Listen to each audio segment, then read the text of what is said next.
My mother-in-law hated my cooking and always brought her own meals to our dinners, so I secretly hired a private chef and served it as my own. She praised every bite and begged for the recipes, until I revealed the chef and his business card. Everyone laughed. She left early. I'm 32, married to my husband, 34, for 3 years, and I've always known that marrying into a family means accepting some quirks, but I didn't know I'd be waging a quiet war in my own kitchen. Let me be clear, I love cooking. It's my thing. I'm not classically trained, but I've got the patience, the curiosity, and the stubbornness to learn. I watch tutorials, test new recipes, even write my own notes in the margins of old cookbooks like a nerd. Cooking relaxes me. It's the one space where I feel confident, creative, in control. So when I started hosting Sunday dinners for my husband's family, I put my heart into it. I made slow-cooked tagines, homemade pasta, perfectly braised lamb. I even learned how to temper chocolate just to make his mother's favorite cake from scratch. And every time? She hated it. My mother-in-law, let's call her Patricia, had a very specific way of reacting to my food, with silence, a tight-lipped smile, and a polite little poke at the plate like it was an archaeological specimen. Sometimes she'd force out a "well, this is different," or "not bad for a modern take," which was her passive-aggressive code for "I would have done it better." But then she escalated. She started bringing her own food to my home. At first, it was small. "Oh, I brought this side dish, just in case." Then came the personal dressings. Then protein. Then, one Sunday, she sat down at my table with a fully packed meal in her own labeled glass containers, like she was prepping for a business trip. When I offered her the plate I had made, an herbed roast with garlic potatoes and a citrus kale salad, she said, "No thanks, dear. My doctor has me on a very specific diet." Cool. Except that specific diet included red wine, dessert, and bread rolls. The same ones I had made. Which she ate. My husband, bless his avoid all conflict DNA, just said, "You know how my mom is. She doesn't mean anything by it." But yes. She did. She meant everything by it. She meant, "I don't trust you to nourish my son." She meant, "You'll never cook as well as I can." She meant, "This isn't your house, not really." And one Sunday evening, after spending 6 hours slow cooking a lamb shoulder only to watch her reheat pre-made grilled chicken in my microwave while complimenting herself on how light and clean she eats, I snapped. I didn't throw a fit. I didn't cry. I didn't even raise my voice. But I made a decision. If Patricia wanted to judge my food like she was the head of some culinary jury, fine. I'd give her something truly worthy of her praise. She just didn't need to know who actually made it.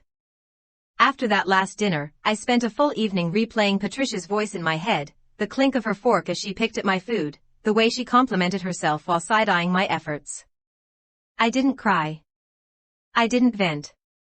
I just sat on the couch with a glass of wine, staring at the quiet kitchen I had scrubbed spotless after hours of cooking, and thought, "I'm done." But not in a dramatic, storm-out-the-room way.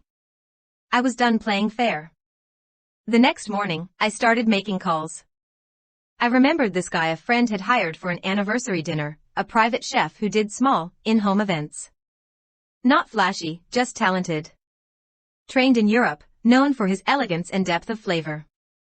His name was Dorian, and when I explained what I needed, he didn't even pause. "Oh," he said, his voice practically smiling through the phone, "a secret service to humble an overconfident palate? I live for this." We set the date, the next Sunday.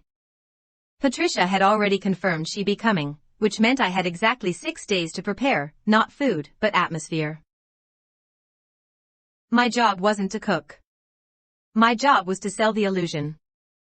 I cleaned the kitchen within an inch of its life. Left a few smudges on a pan. Placed some used utensils in the sink for realism. I even printed out a fake recipe and accidentally left it open on the counter, something with French terms I didn't understand, just in case she snooped. The smell of food filled the house hours before dinner, thanks to Dorian working quietly in the background, and I made sure to open the windows slightly so it would hit her the moment she stepped inside. The menu was decadent but subtle. Nothing overtly luxurious that would tip her off. No truffles, no gold leaf, no steak towers. Just simple, rich, beautifully executed food. Creamy potato gratin with Gruyere. Herb roasted chicken that fell apart at the touch. A citrus fennel salad that looked like it belonged in a magazine. And for dessert? A dark chocolate tart with a lavender whipped cream that even I couldn't stop sneaking bites of in the kitchen. When Patricia arrived, she came with her usual tote bag and her usual expression of cautious superiority. "I brought something light," she said, patting the bag like a trophy. "I've been keeping it simple lately." I smiled. "You won't need it today. I made something special." She glanced at the table, already set, already glowing under candlelight. Something flickered behind her eyes. Surprise? Suspicion? I wasn't sure. But she nodded and followed me inside. The food was already plated when we sat. I had insisted on that, no buffet style, no serving bowls, no visible source of the magic. Just plates that appeared like artwork. Patricia took one bite of the chicken and closed her eyes. "I'm sorry," she said, setting down her fork slowly, "but this is incredible." My husband froze mid-bite. I stayed quiet. "You finally listened to my advice about seasoning," she added. "It's balanced, subtle, confident." "And the salad, is that fennel?" I nodded. Just something I threw together." She kept eating. Bite after bite, hum after hum of appreciation. She even went back for more gratin, the woman who once called my mashed potatoes aggressively textured. She asked for the recipe. She said, "This is the kind of food I could eat every week." She said, "I'm proud of you for not giving up." And I said, "Thank you." Because it wasn't time to reveal anything yet. Not yet. The strange thing about revenge, at least the quiet kind, is that it doesn't hit all at once. It creeps in slowly. Like warmth from a fire you didn't notice was burning. That's how it felt as we all sat at the dinner table, eating a meal I didn't cook, watching Patricia slowly unravel in the most polite, delicious way. She was in awe. Not in her usual passive-aggressive, "Well, this isn't as terrible as usual" kind of way. No, this was different. From the moment she took her first bite, her face changed. Her eyes widened. Her fork hovered in midair as she chewed, like her brain needed a moment to process what her mouth was experiencing. I watched her closely.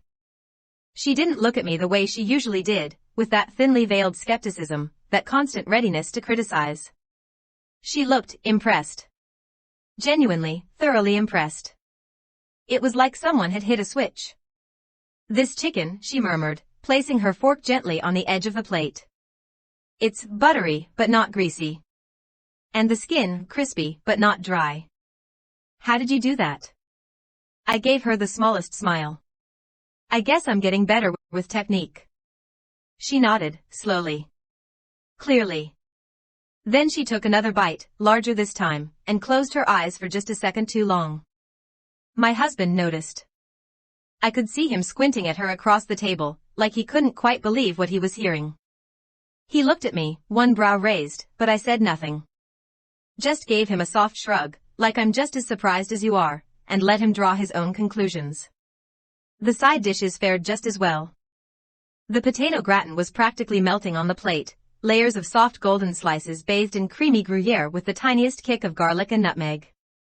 The citrus fennel salad cut through the richness perfectly. Patricia, who once said my salad tasted like lawn clippings, was now raving about how clean and refined everything felt. I bit the inside of my cheek just to keep from laughing. "This is the kind of food you'd get in a real restaurant," she said, shaking her head as she reached for more. Honestly, I'm shocked. There it was. That little crack in her carefully painted mask. I'm shocked.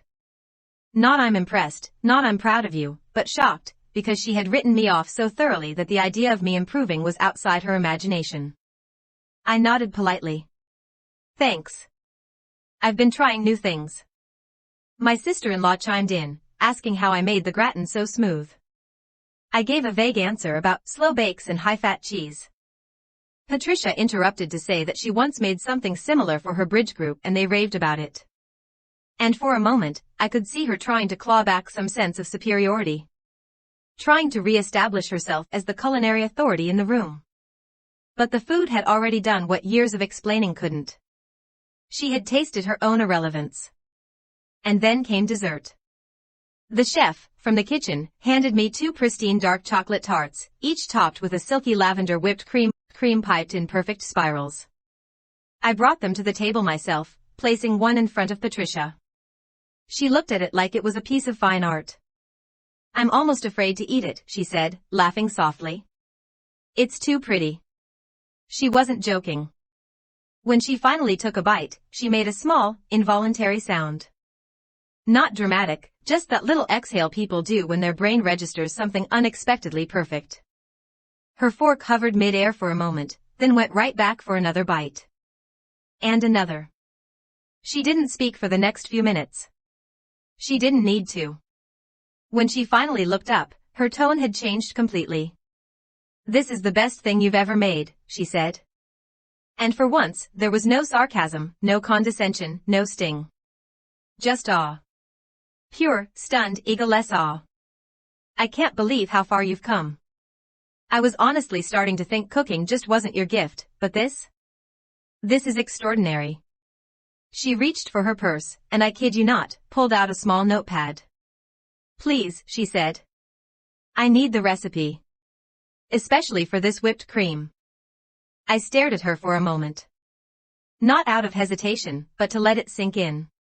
To let her sit in her own moment of irony. The woman who once brought her own dressing to my table was now begging me to teach her how I had made a dessert she assumed I wasn't capable of. I smiled. "Of course," I said gently. "I'll write it down for you." My husband chuckled under his breath. I could see him piecing it together now, the spotless kitchen, the confidence, the calm. He leaned over and whispered, "Did you really make all this?" I met his eyes. "Does it matter?" I said. And in that moment, it didn't. Because I wasn't just feeding Patricia dinner. I was feeding her everything she told me I lacked: skill, taste, worth, and watching her swallow it down with a forkful of silence. And the best part? She still had no idea what was coming next. The table was quiet after dessert.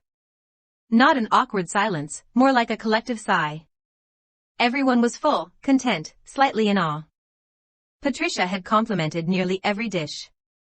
She'd gone back for seconds of the gratin. She'd cleaned her dessert plate down to the last smear of lavender cream. And she had praised me with a kind of warmth I had never heard from her before. "I'm honestly impressed," she said again, sipping the last of her wine. "You really turned a corner with your cooking. This feels like... I don't know. Like something clicked." I smiled. It did. She leaned back in her chair, utterly relaxed. "You know," she said, glancing around the table, "I think this is the best meal we've had in this house. Ever." That was it. That was the moment. I stood up slowly, walked to the kitchen, and returned with something simple, a white envelope. Inside was a crisp business card, matte black with silver embossed letters. I held it delicately between my fingers and placed it next to Patricia's empty dessert plate. "What's this?" she asked, already reaching for it. I didn't answer. I just sat back down and waited. She turned the card over and read the name. Her face didn't change immediately. First came confusion, a slight furrow of the brows. Then came the shift. Her hand paused midair. Her mouth opened slightly, just a crack, as she read the title below the name, Private Chef, Seasonal and In-Home Fine Dining Services. There was a beat of silence, like the room was holding its breath. Then she looked at me. I didn't gloat. I didn't smirk. I didn't even raise an eyebrow. I just met her gaze, calm and steady, and said, "I thought you deserved the best." My sister-in-law snorted into her wine. My husband's jaw dropped slightly, not because he was mad, but because he finally got it. "You didn't make any of it?" he asked, laughing under his breath. "Nope," I said. "Chef Dorian did. He's been here since noon." And with that, I turned my head slightly toward the hallway, where Dorian, still in his pristine chef's jacket, appeared with perfect timing, holding a small tray of after-dinner mints. He gave a slight bow and said, "It was an honor to cook for you all tonight." Patricia didn't speak.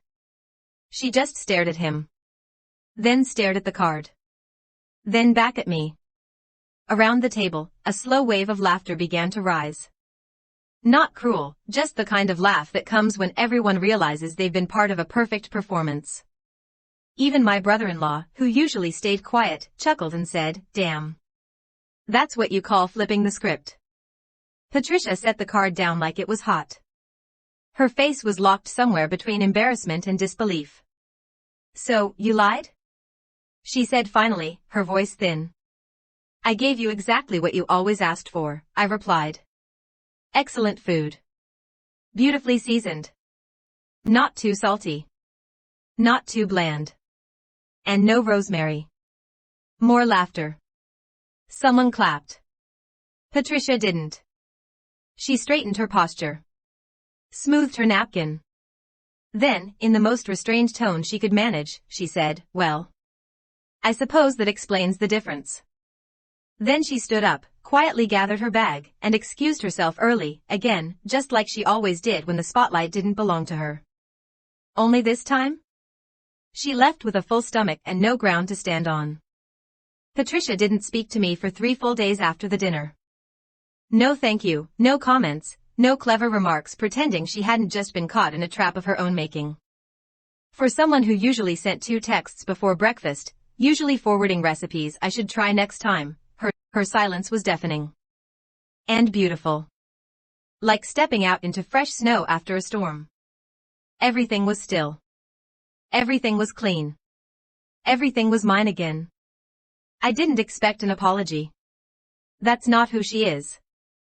But the silence was enough to tell me that she had felt it, the weight of what happened. Not just the embarrassment, but the realization that she'd finally crossed someone who wasn't interested in being polite anymore. My husband was quiet for a while too. Not angry. Not confused. Just thoughtful. That night, after the guests left and the dishes were done, he sat on the couch with a beer in one hand, looked at me, and said, "So, you really hired a chef?" I nodded, folding a napkin calmly. "I really did." "And you let her think it was all you?" "I let her taste what she thought she wanted." He didn't argue. He didn't question it. He just nodded slowly, like he was finally seeing the past 3 years in a different light. "You know," he said eventually, "I didn't realize how much it bothered you. The way she treated your cooking." I looked at him for a long second before answering. It wasn't just the cooking. And that was the truth. This had never really been about rosemary or seasoning or texture. It was about control. About dominance.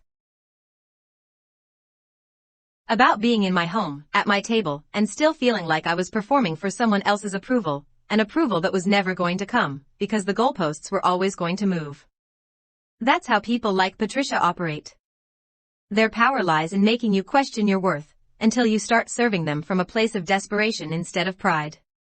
And I had done that, quietly, for years. I had overcooked, overthought, overplanned every dinner, hoping one day she'd look at me with something other than subtle disappointment. But that day never came, because she needed me to fail. Until she thought I had succeeded. That's when the spell broke. 3 days after the dinner, I finally got a text from her. No preamble. No emojis. Just a photo of a cracked chocolate tart, clearly an attempted replica, with a message underneath. Tried to recreate Sunday's dessert. How did you get the whipped cream so stable? Mine deflated. Do you have the recipe from your chef? I stared at the message for a long time. Not because I didn't know what to say, but because it was the first time she had ever admitted, in writing, that my effort, well, Dorian's, was superior to hers. It was subtle. But it was a surrender. I replied with a polite, "I'll check with him and let you know." I never asked. I never followed up. She didn't press. The next family dinner was hosted at our place again. Patricia arrived on time. Empty-handed. No emergency salad. No light options. No mysterious containers just in case. She walked into the house, complimented the scent in the kitchen, and asked if I was cooking again. When I said yes, she paused and gave me a small nod. Not quite approval, but respect. Maybe for the first time. She didn't question the seasoning. She didn't pick at the presentation. She ate everything on her plate, asked for seconds of the mashed sweet potatoes, and even offered to do the dishes, a sentence I never imagined hearing from her mouth. Something had shifted. Not loudly. Not publicly. But permanently. She never brought up the chef again. Neither did I. The card disappeared, the tension dissolved, and the power imbalance she had relied on for years? Gone.